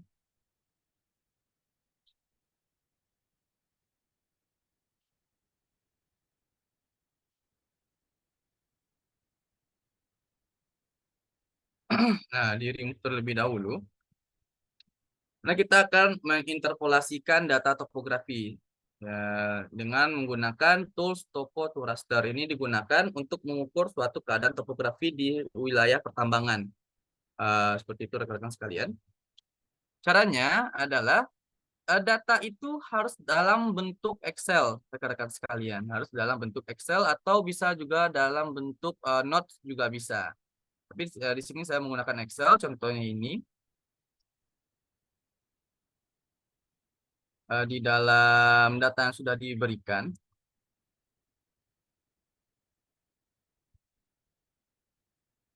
Bentar. Nah, ada topo and drill hole, ada data eksplorasi dan drill hole. Drill hole kita gunakan nanti di pertemuan ketiga, untuk data eksplorasi kita gunakan sekarang. Misalnya ini data eksplorasi. Nah, untuk ini kita ambil ke dalam data topo nanti rekan-rekan sekalian. Data topo ini yang akan kita interpolasikan, yang akan kita proses nanti yang akan menghasilkan data topografi atau data DEM nanti rekan-rekan sekalian. Untuk informasi lagi, data DEM itu adalah data yang menyimpan nilai ketinggian dan nilai koordinat menurut warna-warna ketinggiannya nanti. Nah, ini datanya akan kita tampilkan. Nah, caranya adalah kita bisa add data Excel-nya, data tabulasinya dari add data di sini. Bisa kita cari nanti di mana letaknya. Atau dari katalog.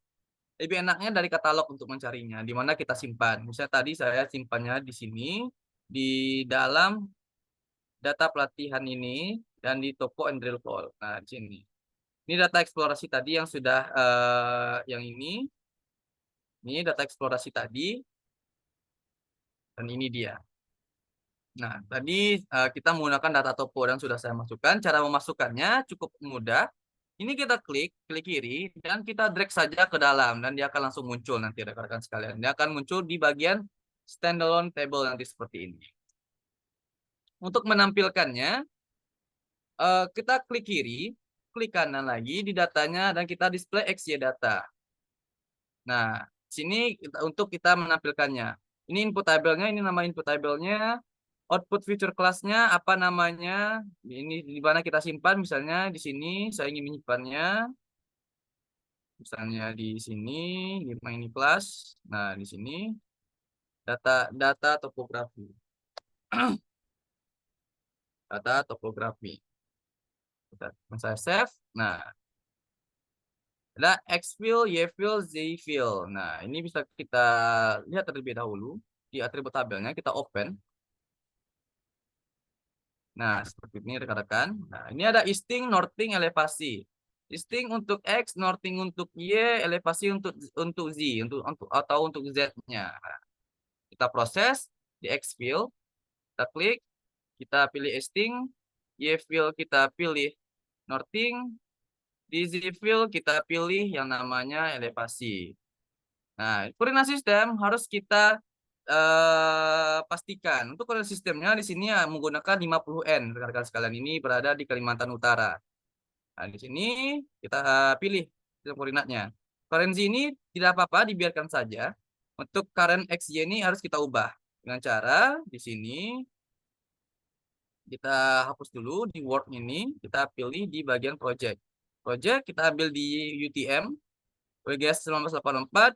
Pilih Northern di Northern kita ambil di bagian 50N. Harus sesuai dengan daerahnya. Ambil 50N dan kita oke. Kita oke dan kita apply rekan-rekan sekalian. Kita okekan saja. Akan run cukup lama untuk prosesnya. Tunggu saja dulu.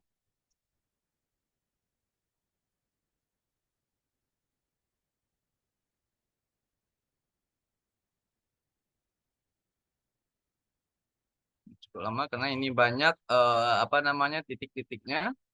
Jadi kalau ada yang ingin ditanyakan, bisa ditanyakan terlebih dahulu selagi datanya diproses.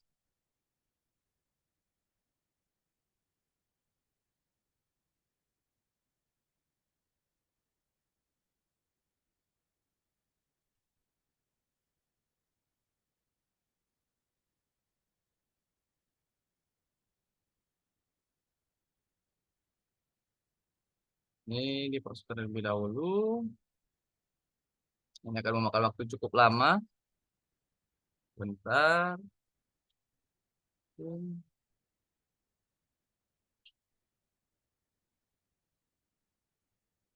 Nah, sudah selesai dan sudah selesai. Nah, ini ada data topografinya.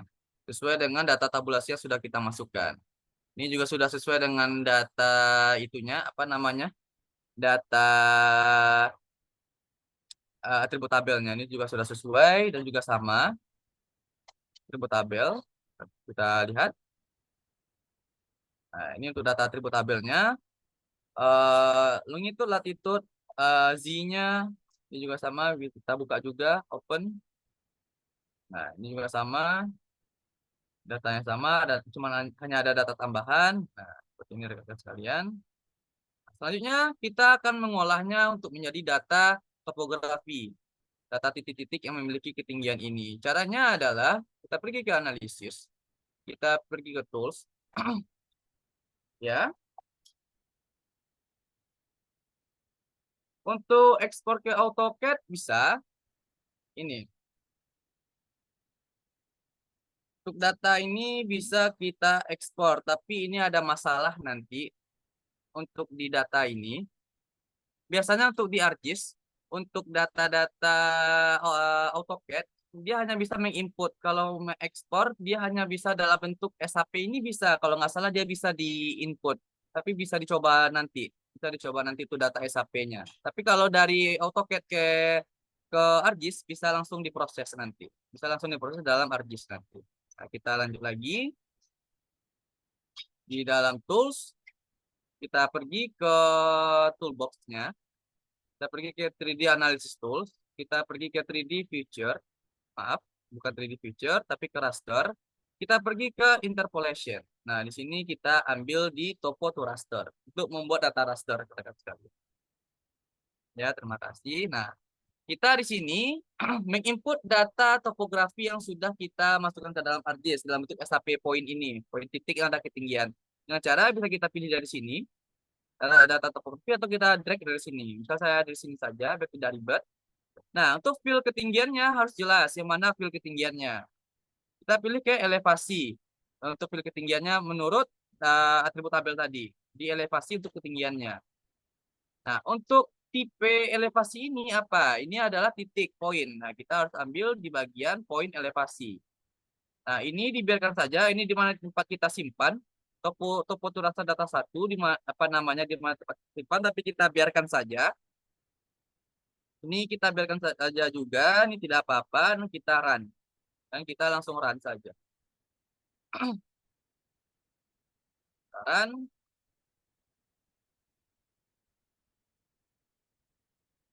Update. Dan jadi. Nah, ini adalah data topografi yang sudah kita bentuk dari data survei topo, data poin ketinggian. Nah, inilah bentuknya. Untuk memperjelasnya lagi, kita smoothkan di kubik biar lebih smooth. Nah, ini data topografi yang sesuai dengan ketinggian rekan-rekan sekalian. Misalnya ini akan kita ubah untuk menjadi data topografi seperti ada garis konturnya juga bisa. Kita mengubah untuk menjadi garis kontur. Kita pergi ke analisis.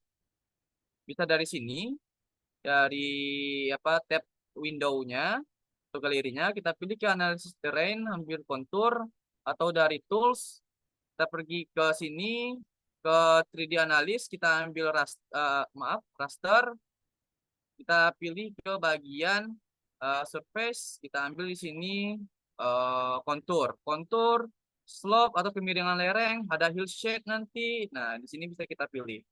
Misalnya di sini ada kontur, tapi dari sini saja. Nah, input raster ini. Nah, kita input kontur interval, berapa interval konturnya per garis kontur. Ini ada peraturannya. Peraturannya seperti ini. Saya tulis di sini, tidak saya tulis untuk pembuatan itunya. Rumus garis kontur. Garis kontur itu harus berdasarkan yang namanya skala. Skala peta yang akan di outputkan nanti. Jika skalanya 1:2000, rumusnya seperti ini. Saya cari terlebih dahulu. Eh, ini.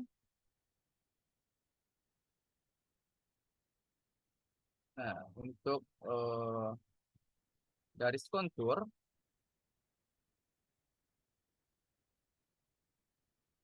kan bukan di sini. Sebentar, saya lihat dulu.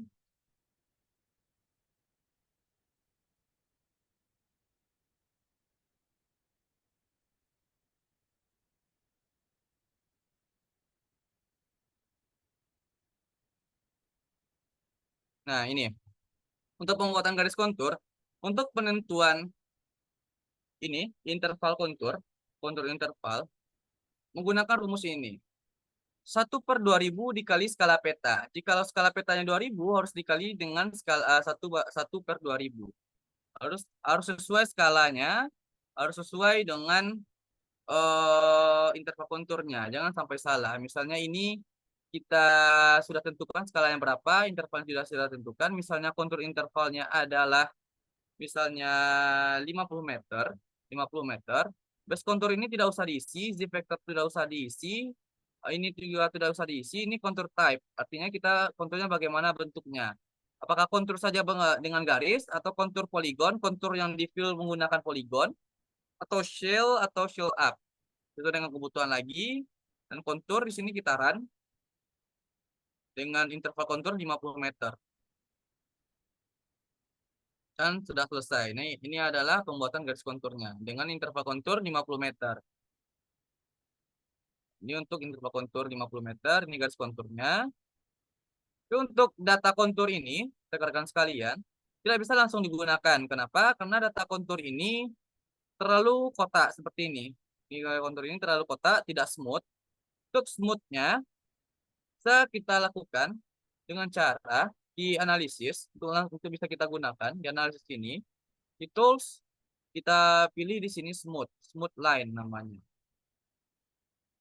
Smooth line. Nah, smooth line. Smooth line ini dia akan membuat garis kita menjadi lebih halus, yang membuat garis ini tidak terlalu kotak-kotak dan akan sesuai dengan bentuk permukaan buminya. Input feature-nya kita masukkan garis kontur tadi yang sudah kita buat. Outputnya di mana ini tidak, di mana kita mau simpan ini tidak usah diubah.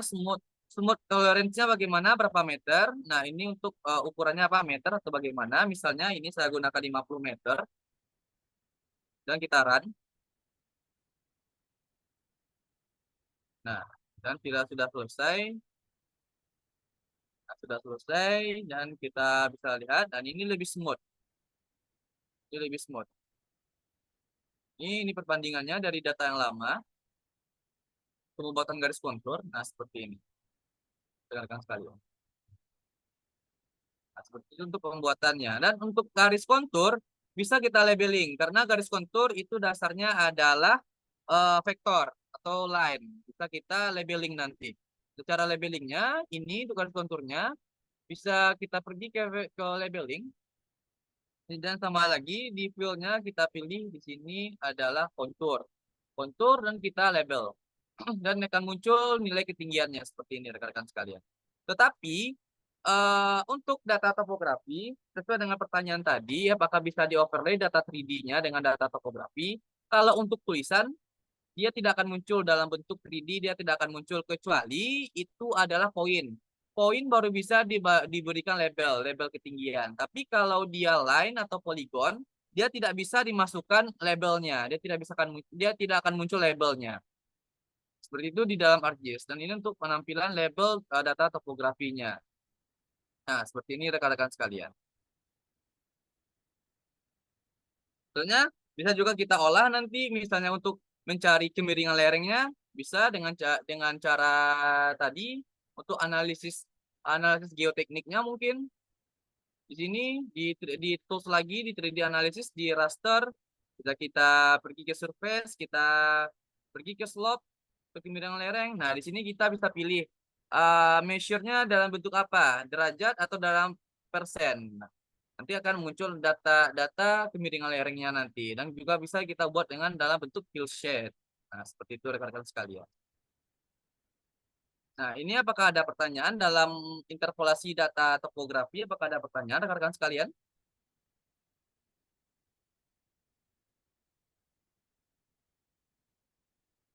Bagaimana? Apakah ada pertanyaan? Jikalau tidak ada pertanyaan, kita akan masuk sedikit ke data 3 dimensi nanti. Kita akan, ya, silahkan. Izin bertanya Pak, mungkin pertanyaannya lebih ke arah general ya Pak, keseluruhan.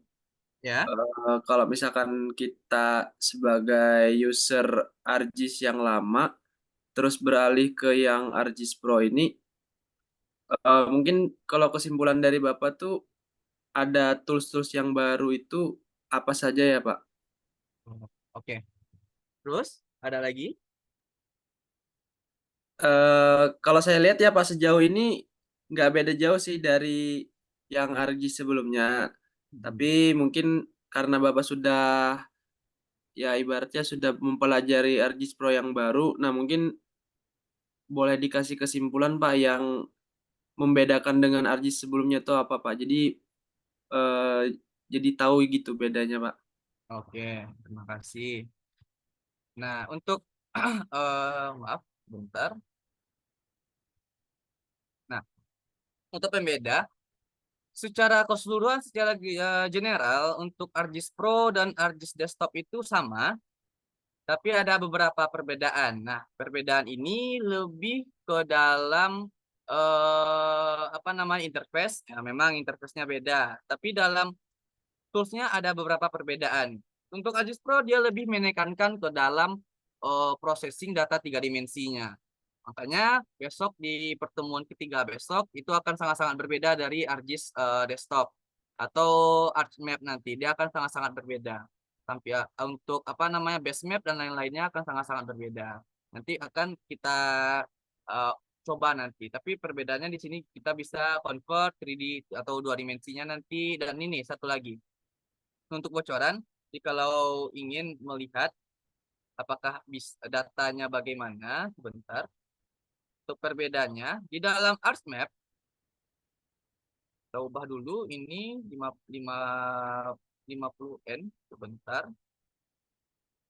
Nah, ini ada namanya voxel layer. Kita tahu voxel layer dulu. Ada namanya GA layer. Nah, GA layer itu kita mensimulasikan bentuk 3D atau apa namanya eh, memperkirakan bentuk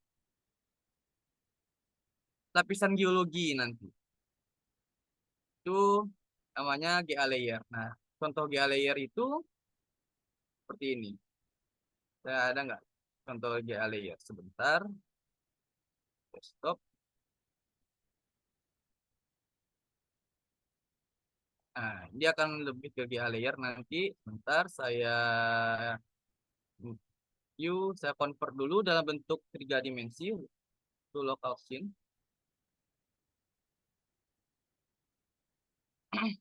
Nih, kita akan bermain di 3D dulu sebentar. Itu akan kita bahas bagaimana cara membuatnya. Nah, ini adalah tampilan 3D dari ArcGIS Pro. Bentar, dia loading. Untuk base map-nya.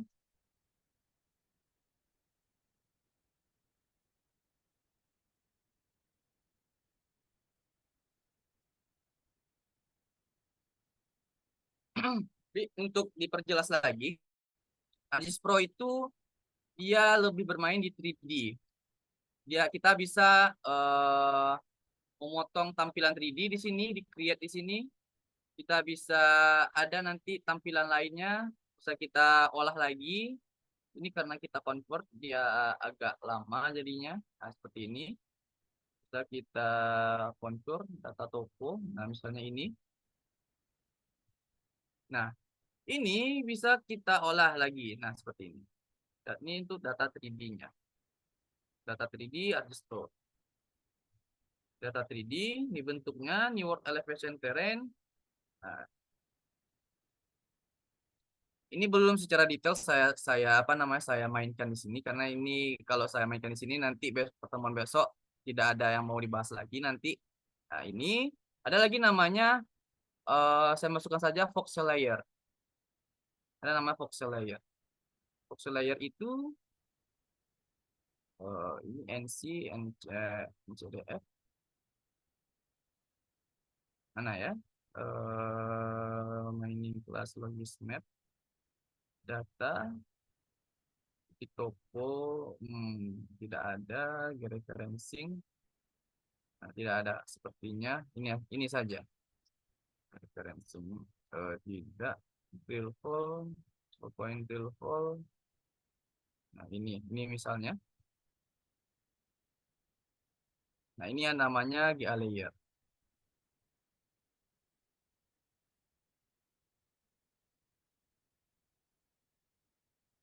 Nah GA layer ini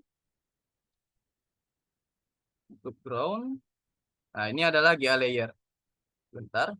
GA layer ini adalah suatu tampilan yang memperkirakan bentuk dari suatu lapisan geologi. Ini adalah GA layer.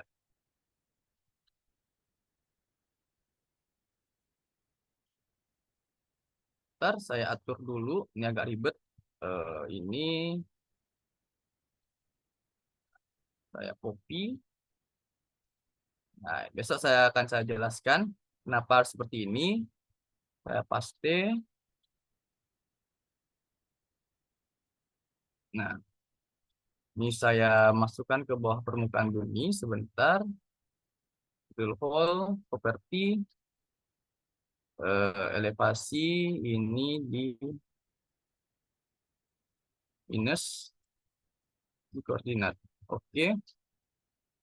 Nah, ini adalah pembedanya. Di dalam ArcGIS desktop akan terbagi menjadi dua. Ada ArcMap, ada ArcScene. ArcScene itu lebih ke 3D-nya. ArcMap itu untuk pembuatan peta biasa. Nah, untuk di dalam ArcGIS Pro, dia digabung. Dan kita juga bisa memperkirakan bentuk dari daerah geologi atau lapisan geologi. Ini adalah perhitungannya. Ini datanya ada, besok kita bahas. Ini bisa kita seleksi. Kita mau menampilkan data geologi berdasarkan apa. Ini ada data-datanya, ini ada top batu bara, ini ada seamnya. Bukan, ini top, ini interburdennya, ini ada data-data besok saya jelaskan lagi. Bisa kita select, bisa kita hapus. Nah, seperti ini. Kita ingin menampilkan data nomor 3 saja. Ini adalah data lapisan nomor 3. Ini adalah bentukannya.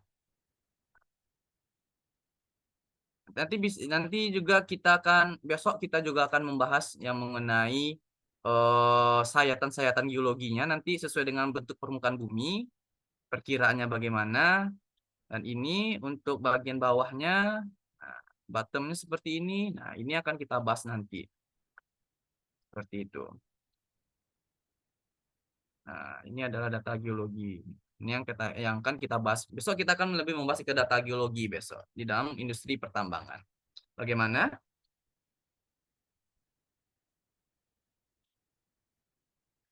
Apakah ada pertanyaan lagi rekan-rekan sekalian? Sekarang 20.45 untuk materi kita sudah sampai di yang terakhir. Sekarang apakah ada pertanyaan? Jikalau ada pertanyaan, dipersilahkan.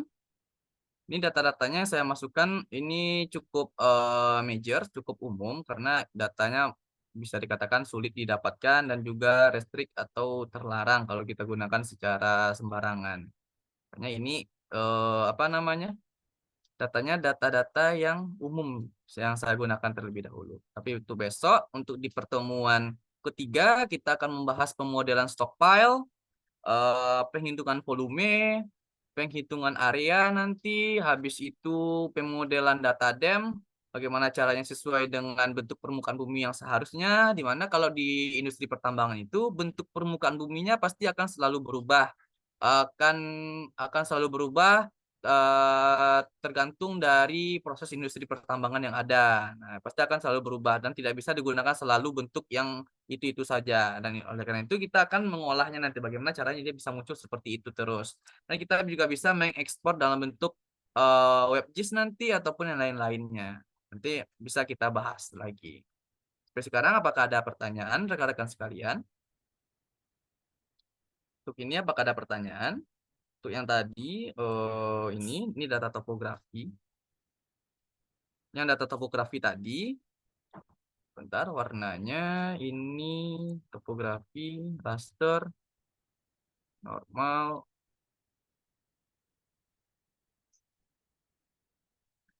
Nah, ini untuk data topografi. Untuk garis kontur bisa kita masukkan garis kontur. Nah, seperti ini. Atau ini untuk yang smooth tadi. Nah, ini untuk data garis kontur, tapi kita tidak bisa apa namanya memasukkan itunya label ketinggiannya tidak bisa, tapi kita hanya bisa menampilkan garisnya saja. Kalau mau titiknya atau mau titik mau labelnya, kita harus memasukkan titik ke dalam data ini agar dapat ditampilkan labelnya. Seperti itu. Ini apakah ada pertanyaan rekan-rekan sekalian untuk pertemuan 2 kita sekarang ataupun untuk pertemuan 3 kita besok, apakah ada pertanyaan?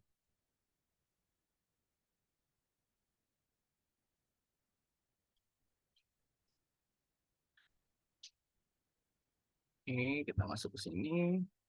Jadi kalau tidak ada pertanyaan, bisa saya sudahi. Ulangi lagi, apakah ada pertanyaan rekan-rekan sekalian? Baik, dari Bapak Ibu, adakah yang ingin ditanyakan terkait dengan materi di hari kedua ini atau hari besok? Apakah ada pertanyaan?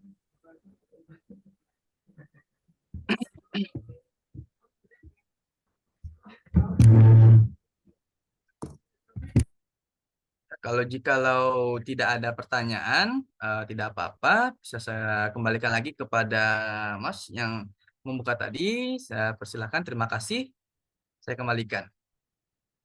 Baik, terima kasih buat Pak Hafiz atas materi yang disampaikan mengenai ArcGIS ini. Dari awal tadi, bagaimana cara melakukan georeferencing, bagaimana cara untuk processing data vektor maupun data raster yang telah dibahas tadi materi, biarlah apa yang disampaikan oleh Pak Hafiz bisa dimengerti, dan itu yang menambah ilmu juga buat yang baru pertama kali belajar di dunia pertambangan untuk topografi di aplikasi ArcGIS ini. Dan nggak hanya saya sebagai host yang beda jurusan dari akuntansi yang mempelajari di bidang pertambangan ini sangat menarik, karena baru pertama kali juga saya untuk belajar topografi ini untuk pemetaan di satu wilayah gitu. Baik, buat Pak Hafiz, apa boleh closing statement-nya Pak untuk hari ini Pak? Oke, closing statement-nya apa ya? Ini saja untuk data-datanya bisa rekan-rekan gunakan. Tetap semangat untuk pekerjaannya. Kalau ada pertanyaan langsung saja ditanyakan, tidak apa-apa. Kita bisa gunakan waktu yang lain. Baik, terima kasih sekali lagi saya ucapkan pada Pak Hafiz atas materi yang disampaikan, sangat memberikan insight-insight baru ke saya maupun ke Bapak Ibu. Terima kasih banyak buat Bapak Ibu yang sudah join malam ini. Semoga materi yang disampaikan bisa dimengerti dan bisa diaplikasikan di lapangan. Terima kasih banyak Bapak Ibu. Selamat malam, sampai jumpa besok hari. Selamat istirahat Bapak Ibu. Terima kasih. Terima kasih banyak Bapak Ibu.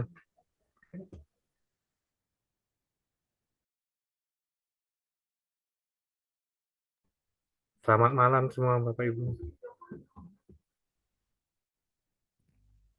Ya, selamat.